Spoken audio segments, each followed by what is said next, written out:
Cruella has already hit the big screens and the Disney Plus streaming platform. In this video, we will take a look at the movie image of Cruella in the film adaptation of novel by Dodie Smith, and compare it with what we saw performed by Emma Stone. And then we will draw a conclusion, without spoilers, whether it's worth going to the movie theater or even wasting our time.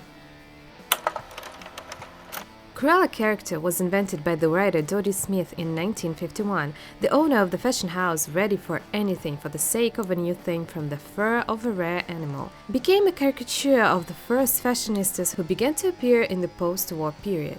In 1961, Cruella took on painted flesh in a Disney cartoon, like Marlene Dietrich, high cheekbones, arched eyebrows, and a long mouthpiece in her hand, and the heroines of noir films. The negative charm of the cartoon character was so great that Miss DeVille's costume became a popular Halloween outfit. In 1996, the feature film 101 Dalmatians was released, in which the role of the fashionable villain went to the Oscar-winning actress Glenn Close, one of the best costumes designers in Hollywood. 3 times winner of the main award of American Film Academics, Anthony Powell worked on her image. His Cruella wears Chanel-style tweeted suits and stunning black and white animal print fur coats. The outfits turned out to be so spectacular that they became exhibits at the Indiana University Museum in the US. Already from the description that is given on Disney Plus, we can say that this is the same motive that we had in Shopaholic and in the recent disastrous spin-off of Riverdale, Catty King.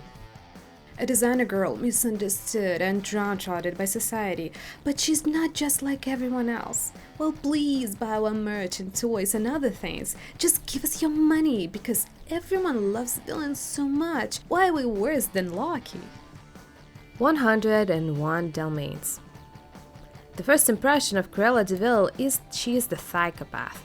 She's an absolutely sick woman. She's unbalanced and delusional. She steals animals, pays people to strip off their skin, and enjoys it. She literally adores woolen products more than anything else. They're better for her than living people. She has no sympathy, no pity, no remorse for what she does. She doesn't look like a super talented fashion designer, but a very rich and crazy woman of advanced age. Her house is literally a house with gargoyles, a creepy castle-like house where everything screams about a bad taste and a lot of money. To my great surprise, 101 Dalmatians turned out to be a soulful family film. Yes, looking at the latest scenes of abduction of the kidnappers, it's difficult to say, but I can make a discount simply on the fact that it is the law of the genre. But if you have forgotten it or have never seen it, make sure to check it out, and your evening will be perfect. I kept sitting and thinking, well, how do I know the actress who played Anita? Well, such a familiar face, and oh almighty Google, she played Queen Tatiana in the Vampire Academy. 102 Dalmatians. The film also turned out to be good. Yes, it is a little strange, but it also has its own charm and gags. Gerard Depardieu, who plays an idiot, and a funky talking parrot, such a helpful friend.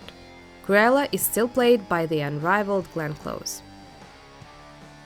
This woman managed to convey the terrifying image of Cruella, even being re-educated within the framework of the narrative. She retains a touch of madness. It is in the eyes, in the smile, and in a seemingly sincere laugh. In general, the characters does not change much during the course of the story. After all, the incarnation of Cruella is an illusion, and at the end of the film, the beast again rushes into battle. To tell you the truth, the mockery of her and other participants in illegal actions really scared me. It all looks creepy, and if you still imagine what would happen to living people after such manipulation, the blood runs cold in your veins. However, Cruella de Vil's image is still a villain's image. She's still dishearteningly charming and frighteningly dangerous. It's not very correct to compare all these films because in general they differ even in genre. But since it's Cruella's character that is important to us, we can say that in this case we smooth things over. Cruella in Once Upon a Time. At first I wanted to say that this is the only time a character appears in non-Disney series or film. But this is not the case. The ABC channel is owned by Disney. So, Cruella here is some kind of parody of the character. Even though I loved Once Upon a Time, by the end of the series it has slipped into something strange and chaotic. This strange makeup, a parody of the cartoonish Cruella de Vil, and absolutely not memorable. There's even nothing to analyze here.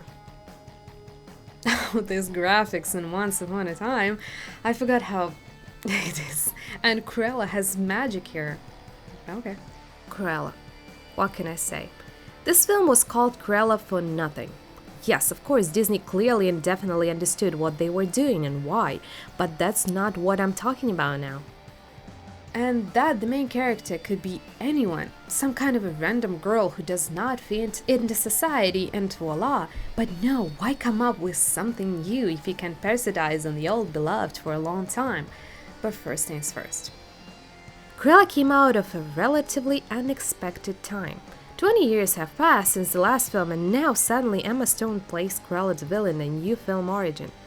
It feels like Disney was digging into their copyrights and licenses, and suddenly a sheet of paper fell out of the pack and they're like, hooray! Time to make money! Oh, they have some kind of countdown there. 20 years have passed, time to shoot. 30 years have passed, everybody has already forgotten. Let's do it. But when watching a movie in the cinema, I tried to maintain inner neutrality. I just saw 101 Dalmatians, warm feelings from childhood flooded over me, and I decided that in general I would not scold this film just because. The setting looks great. The streets of London, beautiful European architecture, the time period is perfectly kept, with the addition of fabulousness. Undoubtedly, the color grading and graphics only added charm to the film, as the excellent cinematography. Except 3 or 4 separate scenes with Cruella herself, when the operator apparently had an epileptic seizure or I don't know what. The camera was shaking, cutting off the heroine's forehead and knees. Apparently even auto-stabilization did not help. I even got seasick. But those shots from the dark and foggy London reminded me of Sweeney Todd's stylization, the same depressing and oppressive atmosphere. I would not be surprised if the authors were really inspired by this film or worked on its creation. By the way, it would be nice to review this film. It's already quite old and forgotten, but this is a musical with Johnny Depp, Helena Bonham Carter, and Alan Rickman. Costumes. Chic. They are eye-catching, mesmerizing. Rock style is one of my favorites. It fits perfectly into the 70s rock revolution in London and helps in revealing the characters. Dresses and fashion designers did their best, and the actors undoubtedly were very pleased to wear this splendor in the frame. Was it a good decision to make Cruella half-rocker with the spirit of the time? The question is interesting enough. After all the same, this is absolutely not the image to which we're used to. Yes, it meets the needs of our time and quite clearly reflects the trends for love of rock. We also fell into the style of this year's Eurovision winners. It's great that they invited Florence and the Machine to write a song for the film. But despite these distinguishing and certainly good features, this film is a one-day one. And now I'll tell you why. I'm totally unhappy with what they did to Cruella's character. She's a villain, and not just a villain. She's a psychopathic sick in her head who stole animals from zoos, rare and important, and actually any, and tore off their skin. How can you forgive her for that? How can you give it such a start? How can you give her a dog? And what the Dalmatians got to do with it?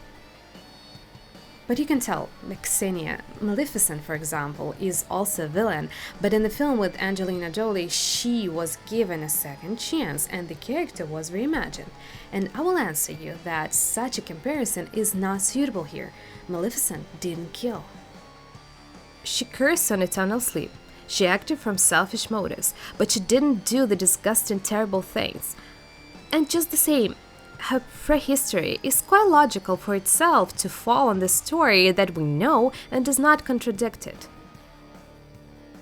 What Disney is trying to do right now is to make all the villains good, and this is a problem not only for Disney but for the industry as a whole. Previously, we had a completely clear and understandable algorithm. Characters and actions are divided into black and white, no halftones, everything is clear, morality is served on a silver platter. Now we are trying to make everything white, all that is possible. But you gentlemen forget that life is not black and white. If you really want to do this, then do it as expected. Show that the goodies have skeletons in their closets, just like bats have butterflies in their bosoms. Do you know what pissed me off even more? The post-credits scene when Cruella gives Anita and Roger a puppy. Are you seriously? Oh, how annoying it is to me. Are you seriously telling me now that you want a sequel? Well, I'm not going to watch the sequel, excuse me. What to say about the setting in general? Well, this is The Devil Wears Prada. Yes, I understand that the movie itself with Meryl Streep were inspired by the image of Cruella, it's obvious. But no, Cruella's film does not deserve the same love and honor. Emma Thompson played her part very well, and she is a far more skillful villain than Emma Stone's character. Emma Stone is an excellent actress, and she has proven this more than once by performing complex dramatic and comedic roles. Unfortunately, Cruella's role is not for her. No, maybe the role of this particular Cruella DeVille, it is from this film, that suits her, but she doesn't give the vibe like Glenn Close does. As I watched, Emma's Cruella's face split in two for me. The lower part of Emma played Mia from La La Land, a film that I truly adore, and the upper part, in particular their eyes, parodied the same Glenn Close, especially makeup, well, a little bit of Meryl Streep here as well. It is clear that Disney will not accept disgusting actors in such huge box office project, and I have no pretension to this part of the work. Everyone in their place, everyone knows what they're doing. But Cruella will not take place on the shelf of my memories or on the banner of my channel, where are the films I love. She will go down in history like many before her. The film will not leave a bad mark on anyone's resume, it will simply disappear from the memory of many. Yes, someone will be inspired by makeup and costumes. Someone will listen to the Florence and the Machine songs for a long time.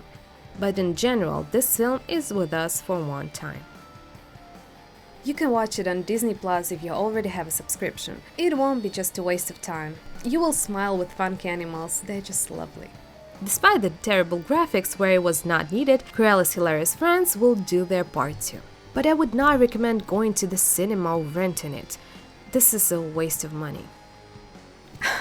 And at this point, Disney throws me a copyright claim.